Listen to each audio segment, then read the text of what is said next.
Yo, welcome back to Fraudsters. This is season 6, continued of our deep dives. If this is your first time joining us here on the show, we deep dive into scams and cons and the fraudsters behind them. We try to make sense of it all. I am Seena Ghaznavi. I'm Ariel Yati. And I'm Justin Williams. And this is, you may notice if you're watching this on YouTube, you'll notice that we have some fun arenas or places that we're taking each of you to.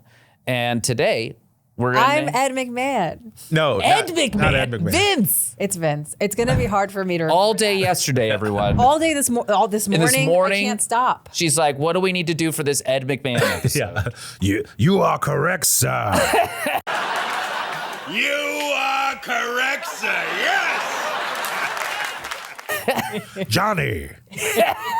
You are the winner of Publishing's Clearinghouse. That's what Ed McMahon did. Okay. Yeah. Publishing's Clearinghouse. Okay. Yeah. Okay. So it's Vince. Vince sounds more diabolical. So yeah. Sure. And we'll learn.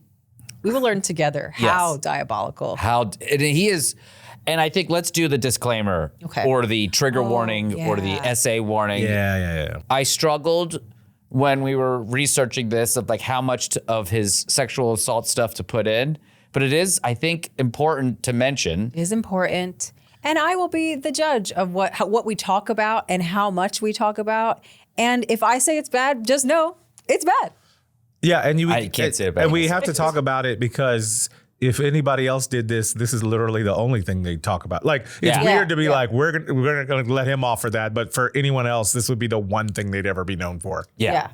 No, we're not letting him off. It's just, I want to save your ears. Yeah, we'll try to like skim through it. We just want you to know some of the details of it because it does feed into the financial fraud. Yeah. This is why. And again, I know we kind of talked about this with Eric Adams, but you know, this season is the villains.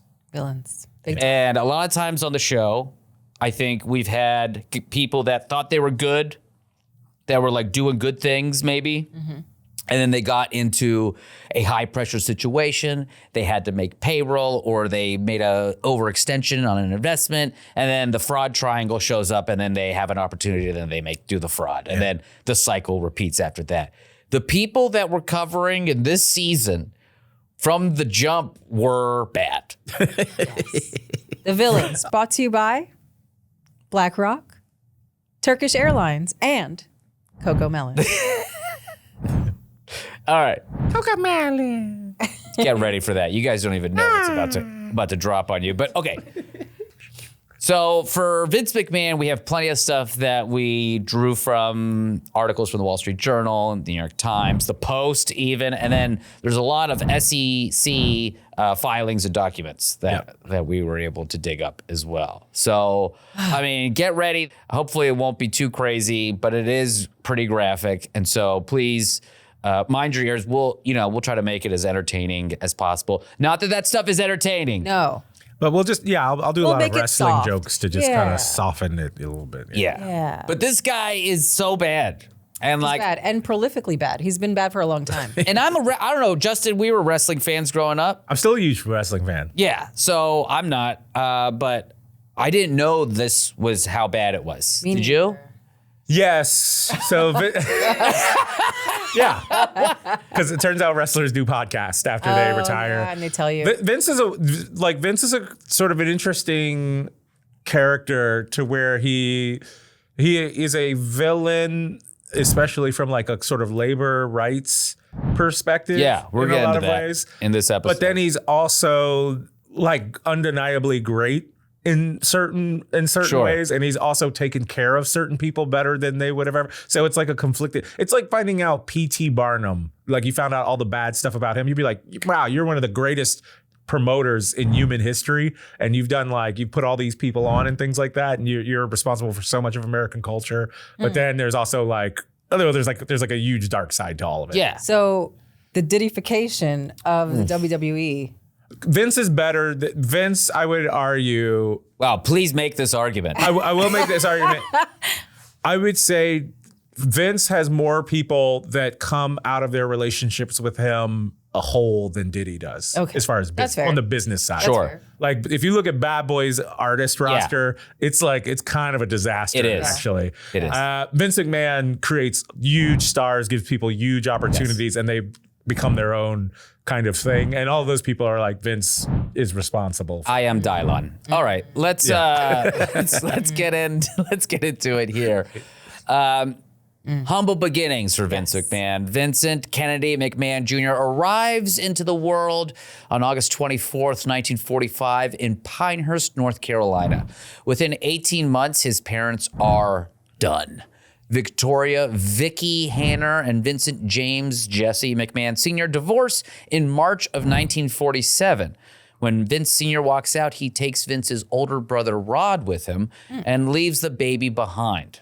Vince would not meet his biological father until he was 12 years old. Yeah. Interesting. Yeah, his relationship with his father is also like dude, World War II era dads are like the coldest. You mean the greatest generation? Yeah. Oh my God. All of these guys. That's what they said. Okay, just making sure. Oh, total like, I think this is actually a story of Vince's life. It's like the one time of affection is getting a handshake at like 24 years old or something. Yeah. The years before he met his father, Vince was in real poverty, not like movie poverty, but like real poverty. First in a house with no indoor plumbing in North Carolina, then in an 8-foot wide New Moon trailer in Havelock, North Carolina. His mother, Vicky, eventually remarries a man named Leo Lupton, and things get worse. Oh. My question for you guys, because it's about to get worse, and Ariel, I want you to take us through it, frankly. Okay.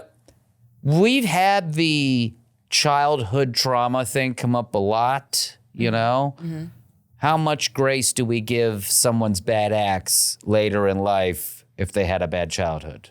So old me would have said we have to give them grace, but new me is actually like, go get therapy and stop hurting people. How long ago was old you? 5 minutes ago. I mean, my therapist has worked really hard to be like, do you need to keep giving them grace? So no, I don't give people grace anymore. You have to work through that. You're a grown ass man. It's time. The theme of this network, it's not your fault, but it is your responsibility. Yes. I like that. Vince is like, I'm just like, America is a cold society when I think back, because I always think like Vince is actually like my father and kind of grandfather. They're kind of part of that. And it's just like, in the ways, like, this is why, like, you're like, oh, America turned like 2 straight generations of men into complete sociopaths. Yeah. Like, that you're just okay to just beat your kids with a wrench. Yep. Because, at that time in North Carolina, they're like, was it talking back? Like that would be the thing, or like, we don't get involved in what a man does in his home, And so I don't know. I just, then you combine that generation, like, because Vince is like kind of close to my dad's age. Then once you take these guys and then you give like damaged men like 1980s money. Yeah.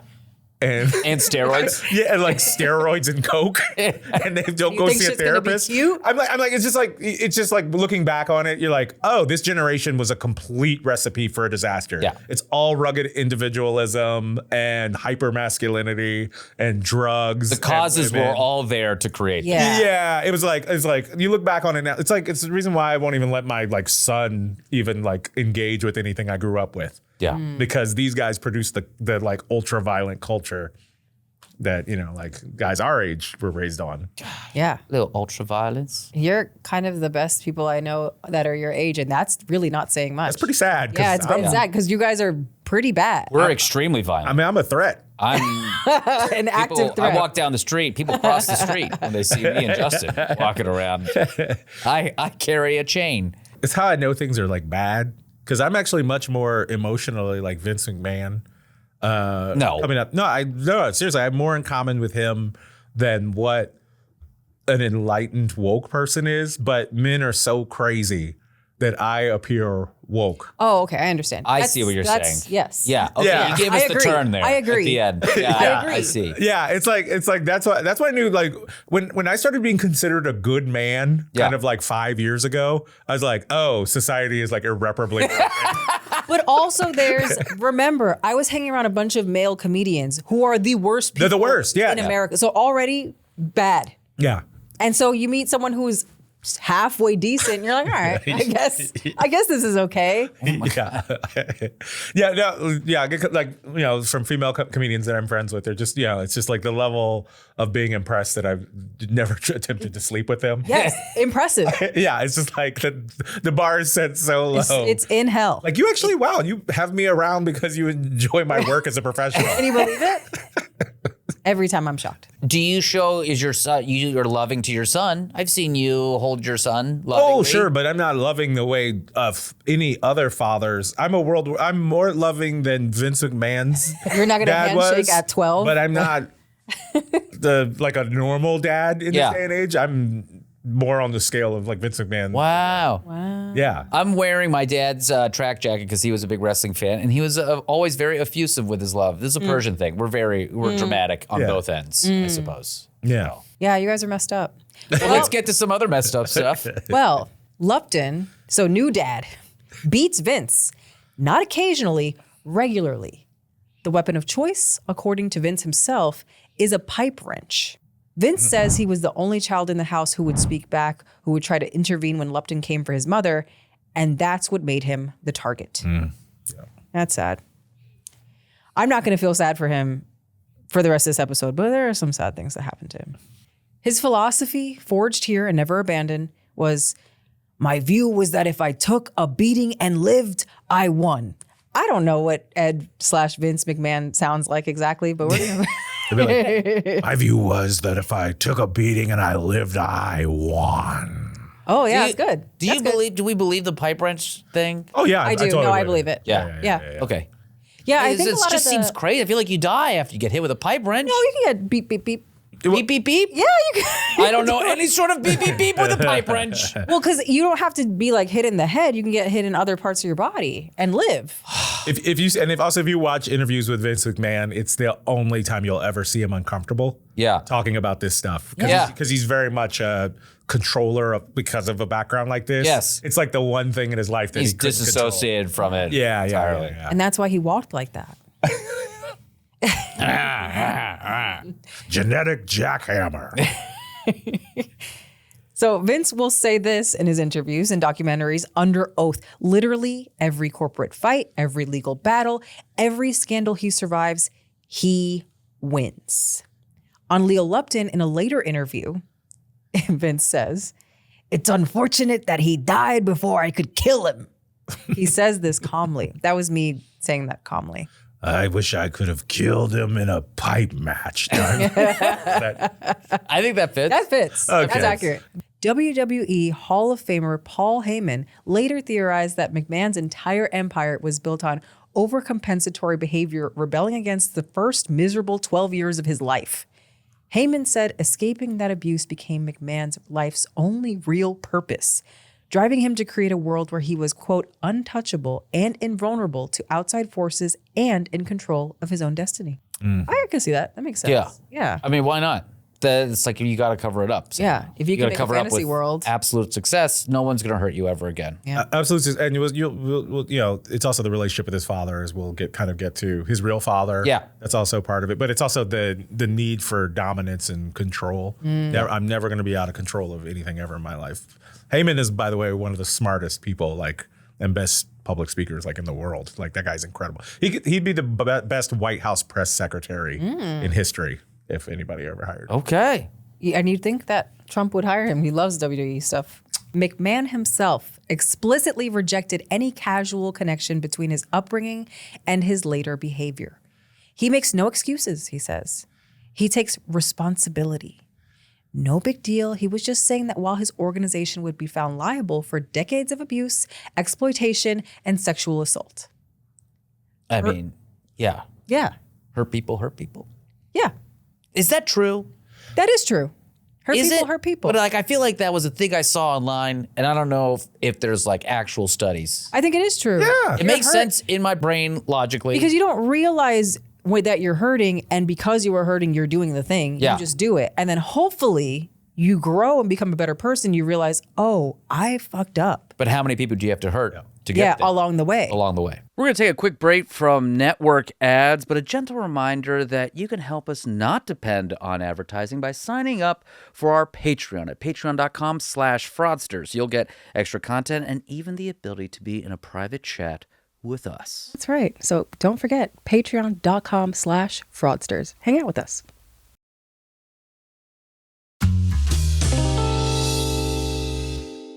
No, it's trauma-based parenting. Yeah. And Vince's relationship with his son, Shane McMahon, like starts looking a lot like his relationship with his dad in certain ways, even though like Vince is an absentee, but you see kind of that stuff.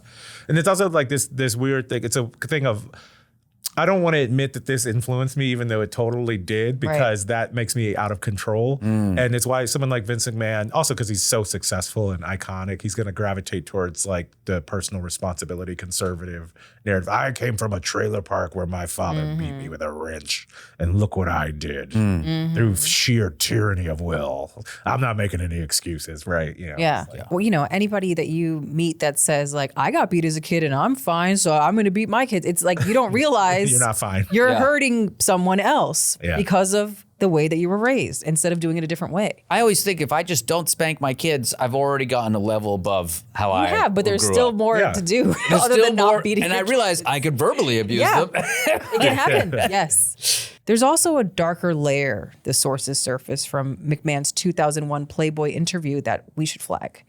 He described a sexual initiation around his first grade involving his stepbrother.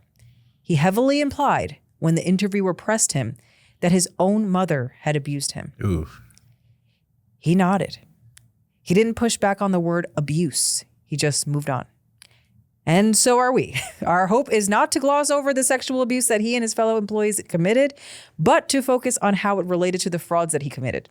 Because some of the stuff is so graphic that it was tough for us to even read and write about. Long before Vince McMahon builds the character Vince McMahon, he falls in love with one. The character's name is Dr. Jerry Graham, and he's a 300-pound, bleach blonde professional wrestling villain who lights his cigars with crisp $100 bills and drives a blood-red 1959 Cadillac convertible through red lights while cursing at pedestrians. And you could imagine Vince sees an actual father figure in this guy. He's obsessed. He begs his stepmother to bleach his hair. He buys matching red outfits. He accepts weights as a gift from Graham and starts lifting. Wow. Vince Sr. hates the influence. He watches his son hero worship a man who is, by any measure, a theatrical thug and is deeply uncomfortable with it. And then we're getting into when Vince Sr. is back in the picture now, and it's clear he didn't want Vince Jr. to follow in his footsteps because he was a big wrestling promoter. Yeah. Vince later explained his attraction to Graham with unusual candor. He loved him because the fans despised him, which is crazy. It's like you see He loves to be a villain. Oh, this is his whole so thing. early. The villain, well, because the wrestling villain is the most in control of the room. Yeah. It's in some ways it's actually harder to be the hero, but to be absolutely hated, you control everybody's emotions in there. There's an ancient clowning form called the buffon, and they are the bad clown, and they make fun of the audience. They're like the villain clown, and they're heralded as like the best one, right? And it's crazy how what is it in us that is attracted to that? Well, I think him in particular, listen to his upbringing. Everyone around him is a villain and they're controlling the narrative at all times. Yep. He wants this chance to be that villain. Yeah. I'm going to take it. He said that his intense draw to a persona non grata person was probably offered some sort of psychological insight into his own personality. I mean, he wanted to be a villain. The hero worship eventually fails when Graham proves to be a mean, abusive drunk. So man. It's a bit of a letdown. What did we expect from a villain? Yeah. An actual villain. We should sometimes you cannot separate the man and the artist. They're actually the same person. Yeah. Why are you looking at me? Because I still listen to Kanye sometimes. Yeah. What? Said that on air? I can listen to music. I can separate the art from the artist. I don't think. What? Sometimes. When you want Sometimes. I stop at Dark Twisted Fantasy. I stop at that album. Was it? See? So okay, that's fair. That's time. But you're not like checking out the new Kanye, right? She's definitely checking out the new Kanye. The Myth Factory begins.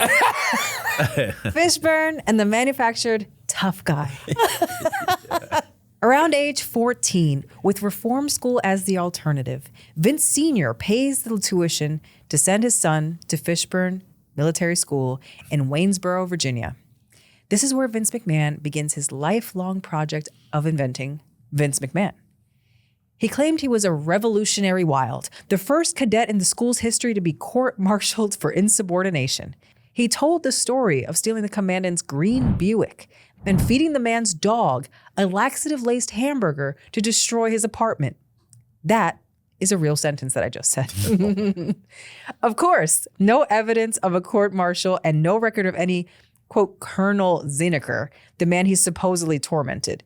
He used football and wrestling as outlets. He graduates in 1964, and this is one of the few facts about Fishburne that checks out. So before Fishburne, back in North Carolina, there's a story of young Vince, the street fighter. He told this one a lot. He and his gang, think greasers, but ugly and more annoying, they would brawl with U.S. Marines on weekends at the Jet Drive-In near Cherry Point Military Base. He apparently fought dirty. Think eye gouges, throat shots, kicks to the groin. And he ran moonshine in a 1952 Ford V8 for $20. And he stole cars. I mean, what a wild man. Locals who actually knew him from Havelock remember a different story. He was a, quote, little punk who hung around wannabes. The only confirmed fight on record is a broken hand from a brawl with a local teenager named Harvey Helms. Harvey doesn't sound very scary. I don't think that name is real. That sounds fake and also doesn't sound scary. Yeah, I would take a shot at Harvey Helms. I take a shot at Harvey. Like, wait, and I'm a lover, not a fighter. Real? Yeah. Sounds like he fought a made-up wrestler. Yeah, already. So the moonshine story, the Marine story, the court-martial, and all of its kayfabe, Vince McMahon is doing to his own biography what he will later do to wrestling, taking something mundane and making it into a performance. The difference is that with wrestling, the audience is in on it. So for me, what I take away from this is that a lot of us think we're the heroes of our own story. Mm-hmm. And I think that's, Joseph Campbell, hero's journey, whatever, all that stuff. He is like, I am doing the maniac's journey. Like the villain's journey. He doesn't even think about the hero. Like for him, the hero is the villain. Mm-hmm. From a very early on. He's one of the first adopters of Delulu is the Salulu. And he's like, if I just tell people this happened, who's going to fact check? And also there was no Google back then. So who's going to fact check me? Yeah. Who's going to see if I actually tormented this guy? It makes me sound cool. Yeah. So why not? Why not? And he probably at this point in the game believes these lies. Yeah. Yeah, I think so. Yeah. Well, we all know that he eventually would marry Linda McMahon, but there is an origin story there as well. And in 1961, Vince is 16 and attending church with his family. He sees a 13-year-old girl. Again, he's 16, guys, in the choir named Linda Edwards. He says he fell in love immediately. How romantic. And, he was captivated by her beautiful eyes and her statuesque, relatively buxom figure. Okay. Okay? She is 13. And I guess it was the 60s. Why not? I mean, that's chill. Okay. I mean, there's something very sweet and sinister about all of it. Yeah. I think that's also like a part of his making shit up. Yeah, she was buxom. And when she was 13 in the 60s, probably not. Yeah. It's like him fluffing it up as... It's not the way I have seen Linda McMahon as a fan of wrestling. I've never, Yeah, she's not a buxom woman. She was thick with 2 C's. Yes. 13, that's right. Linda came from She was thicker than a Snicker. Thicker than a bowl of oatmeal, some would say. Yeah. She was thicker than cold peanut butter. Okay. Okay, sorry. That is very thick. She came from a very stable and loving family, middle class family, and he described it as like an Ozzie and Harriet household. Vince is very candid that he wanted a life that clearly was what Linda could offer him. Yeah. He wanted that life. He wanted the stability that he saw in Life Linda's he never family. had. They ended up marrying in August of 1966, while Vince is in his junior year at East Carolina University. So he's 19, she's 16 when they get married? No, I think, the 61, 5 years, 21. Oh, yeah, 21 and she's... 21, she's 18. Okay, yeah, okay, good. You know? She's, Or maybe she's old he for the judged this 60s, up, apparently. Yeah, oh, well, yeah, you're only Maybe going to live he till you're juiced it 40. up. Yeah. Yeah, that's true. So she finishes her degree in 3 years, which is, I think, very impressive. Yeah, very she's smart. intelligent, Smart very lady. smart. Vince takes 5 and clears a 2.01 GPA. Yeah. By his own admission, all military school taught him was discipline and how to get around it. And here's the thing that I really liked is that to pass, he begged his professors to change his grades from a B+ to an A, selling them a sob story about how his pregnant wife was graduating and needed him to succeed. Most of them did change the grades because there's no rules. There are no rules. There are no rules. There are no rules Not in the 60s, there aren't. Here's what I need you to do. So I never lived through Vince McMahon, growing up. The amount of influence he's had on Justin and I's life is sad. immeasurable. If you said who are the most culturally influential Americans of the last 50 years, he's top 4. If you didn't say Vince McMahon, you don't know anything about America. Yeah. This is the thing I used to rant about too. This is the thing I would say about Trump. I was like, if you don't know that wrestling is what put that man on. That's what I don't know about wrestling, but I know that the reason why I know about wrestling is because of Trump.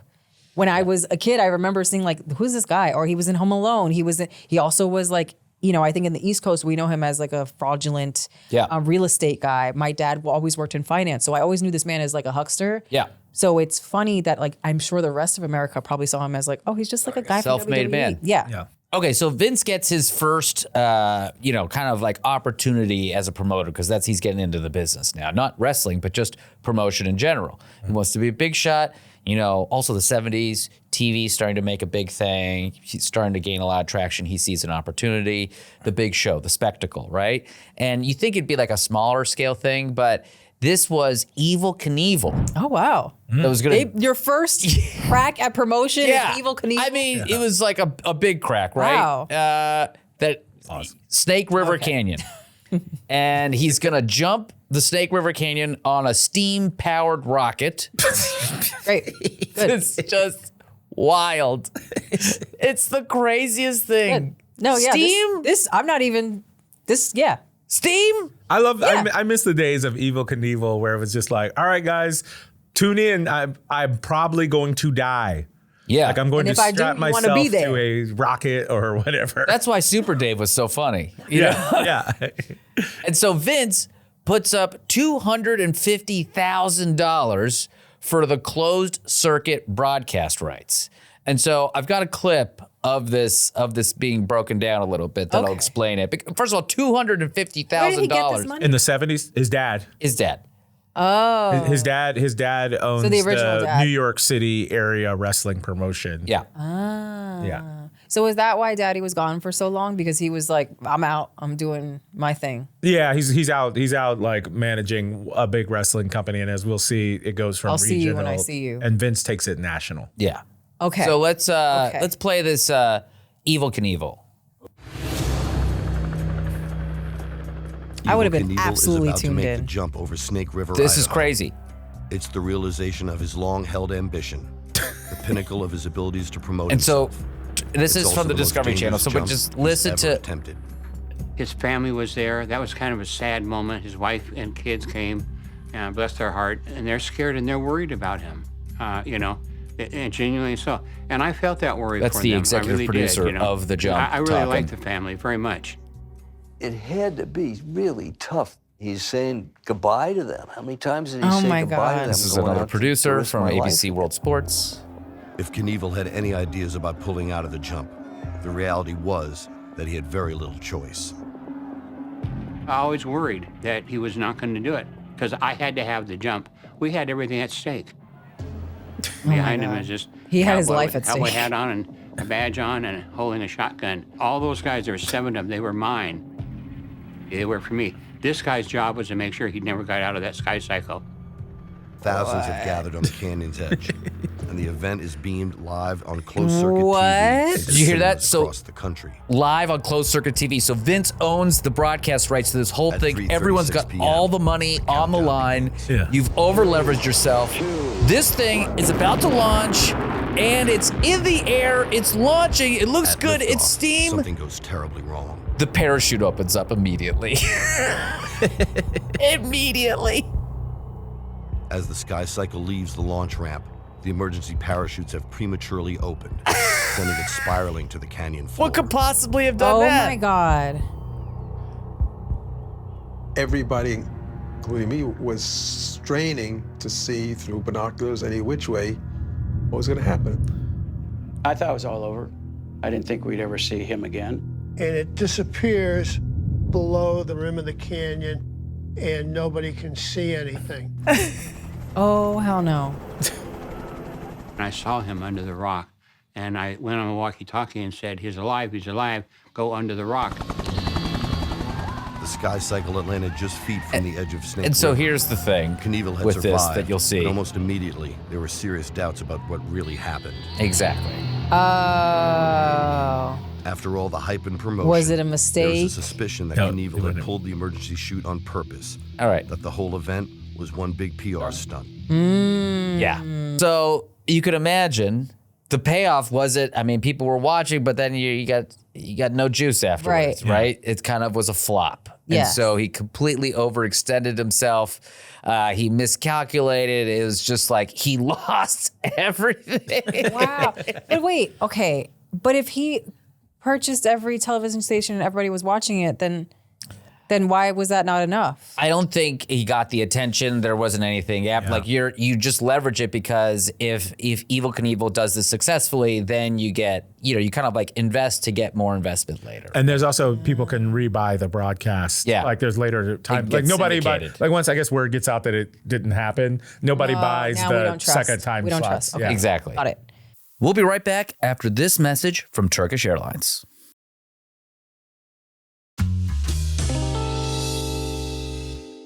So he's making bad bets. Yeah. It's like he apparently also invested in a cement plant. Which how do you ruin that? I'd love to get into the cement. Yeah, business. I'd love to get into me now. a horse farm. That's and I mean the cement business, that's a hard one though, yeah, cement. Oh my god. But it starts off Oh my god. kind of smooth, It's kind of. a little bumpy. He tried to get into a construction company, but by 1976, Vince and Linda file for bankruptcy. And, it's cool. That's fine. That's the American way. Who amongst us has not filed for bankruptcy? Everyone in this room? Everyone in this room.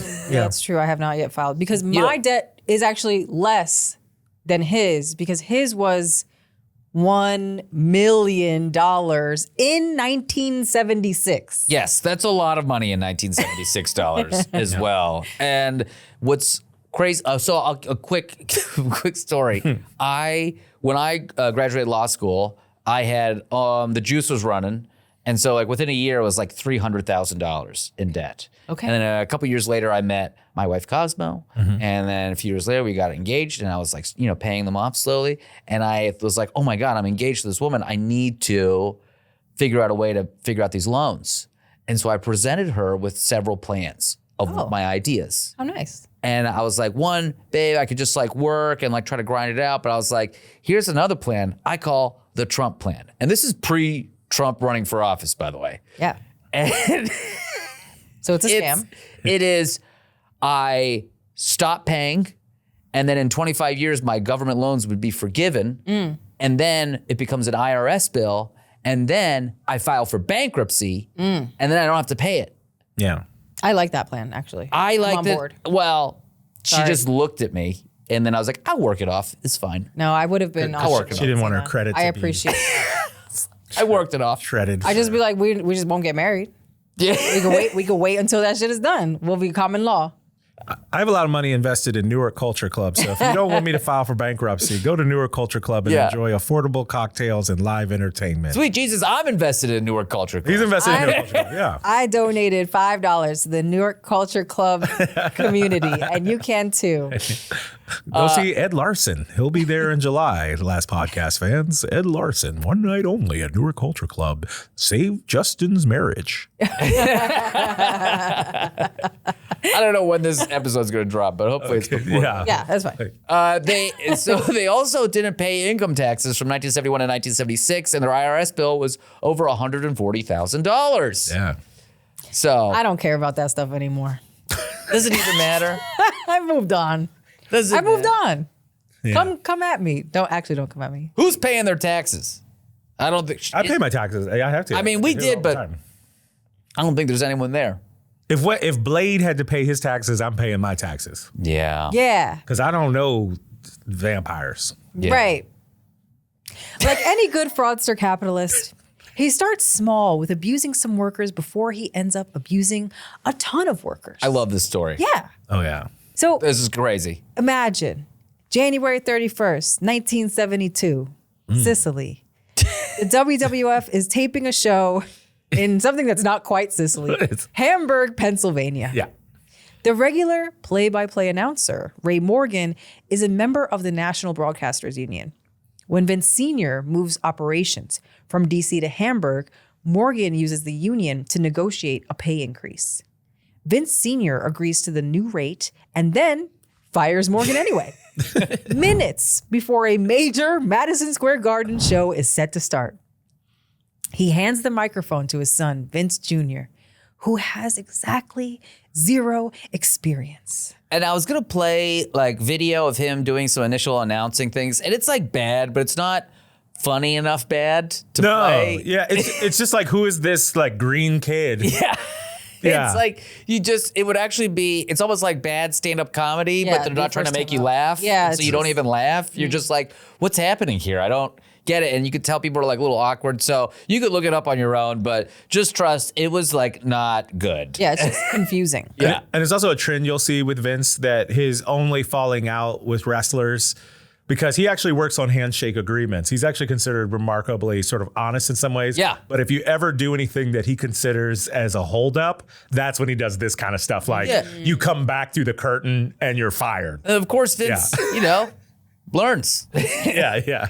All right, that wraps up part 1 of Vince on our multi-part series on Vince McMahon. Come back next week and join us for another exciting and somewhat disgusting and awful breakdown of Vince McMahon. Yeah. Well, hope to see you again. I'm Ariel Iati. I'm Seena Gasnaby. I'm Justin Williams.